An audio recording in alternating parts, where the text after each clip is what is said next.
அடுத்ததாக நாம் பேச அழைக்கிறோம். இவர் மாதிரி மெட்ராஸ் பாஷை யாருமே பேச முடியாது. படக்குழுவினரை வாழ்த்து வந்திருக்கும் டேனி அவர்களை பேச அழைக்கிறோம்.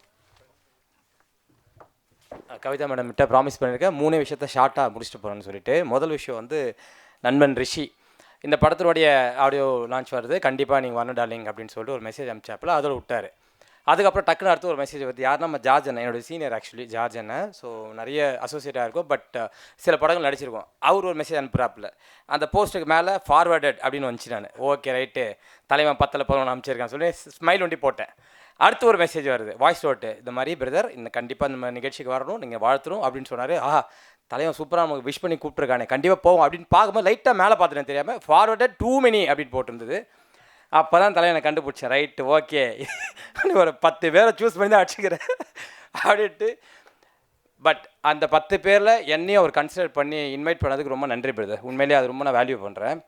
அப்புறம் நம்ம ரிஷி பிரதர் நான் பேச சொன்னேன், டார்லிங் இந்த மாதிரி ஜார்ஜ் நான் இன்வைட் பண்ணியிருக்காரு, நீ படத்தோட ஹீரோ, எனக்கு கூப்பிடவே இல்லை ஒரு வார்த்தை கூட அப்படின்னு கேட்டதுக்கு, ஐயோ சாரி டார்லிங், நான் ஒரு சின்ன ஒரு பெரிய டிப்ரெஷனில் மாட்டிக்கிறேன் அப்படின்னா. என்னங்க டிப்ரெஷன், பேமெண்ட் எதுவும் வரலையா அப்படின்னா. இல்லை அதெல்லாம் பக்காவாக இருக்குதுங்க, சூப்பர் டீம்லாம் கொடுத்துட்டாங்க.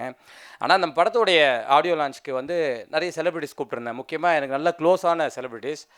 அதில் அண்டர்லைன் பண்ணி சொன்னதுனா ஒரு டாப் காமெடியனுக்கு வேறு நான் வந்து அமுச்சு விட்டேன். ஒன்றும் இல்லை, போஸ்ட்டை வந்து ஷேர் பண்ணுங்க அப்படி சொல்லி போட்டிருந்தேன். அந்த டாப் ஸ்டார் காமெடியனும் அதை கன்சிடரே பண்ணவே இல்லை அப்படின்னு சொல்லி ரொம்ப வருத்தப்பட்டார்.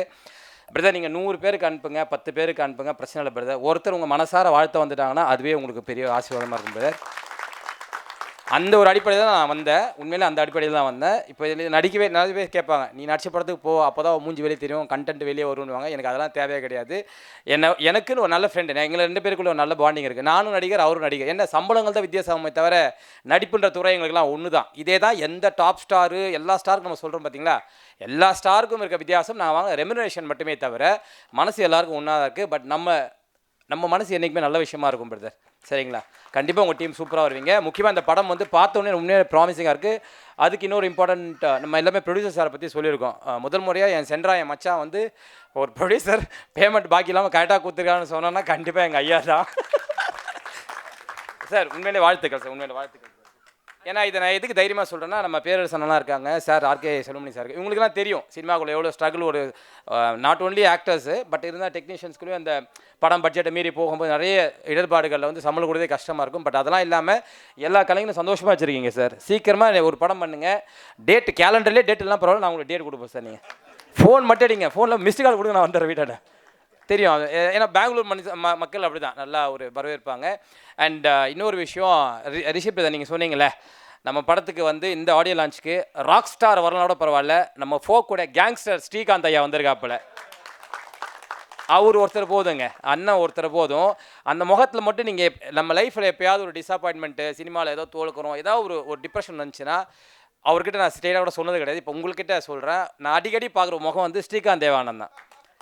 ஏன்னா நான் ஒரு 5 வருஷம் இருக்கும், 5-6 இருக்கும், ஆல்மோஸ்ட் ஒரு 9 இயர்ஸ் இருக்கும்லண்ணே. அது எதுக்கு தானே ஆசைப்பட்டேன் பாலகுமார் படம் முடிச்சவனே என்னை கூப்பிட்டு வாழ்த்துனாண்ணே. அவ்வளோ பிடிச்சிருந்தேன், கட்டி பிடிச்சிட்டு எனக்கு டைலாக் ரொம்ப பிடிச்சிருக்காரு தம்பி அப்படின்னாரு. அன்னைக்கு கிட்டத்தட்ட 10 வருஷம் முன்னாடி பார்த்த அதே பாசம் அன்பு இன்றைக்கும் அண்ணங்கிட்ட கிடைக்குதுன்னா அது அவருடைய தாராள குணம் தான். ஸோ அவருக்காகவும் இந்த படம் வெற்றி பெறணும், அதுக்கு என்னுடைய மனமார்ந்த வாழ்த்துக்கள். வெற்றி வெற்றி வெற்றி. Okay okay. கடைசியாக இந்த படத்தினுடைய promising cinematographer mister Robin Bhaskar, ரொம்ப நல்லா பண்ணியிருந்தீங்க சார், ரொம்ப நல்லா பண்ணியிருந்தீங்க. அண்ட் பரவாயில்ல, இன்னும் காதில் கேட்டிருக்கணும், வரலன்னா பரவாயில்ல, ஆடியோ அமைச்சிடறேன். ஸோ இந்த குற்றம் தவிர படக்குழு வந்து ஊடக நண்பர்கள் நீங்கள் தான் கொண்டு போய் சேர்க்கணும். அதுக்கான உங்களுக்கு ஒரு பெரிய கடமையும் இருக்குது. அதுக்கு சின்ன படங்கள் பெரிய படங்கள் வித்தியாசம் பார்க்காம திரைக்கு மக்களுக்கு சென்றடையக்கூடிய நல்ல தரமான திரைப்படங்களை கொண்டு போய் சேர்க்கணும்னு ஆசைப்பட்டு கேட்டுக்கிறேன். ரொம்ப நன்றி, தேங்க்யூ. அப்படியே வந்ததோட சரி, ப்ரொடியூசர்கிட்ட ஒரு படத்துக்கான வாய்ப்பையும் கேட்டு போனோம். எவ்வளோ புத்திசாலி பார்த்தீங்களா?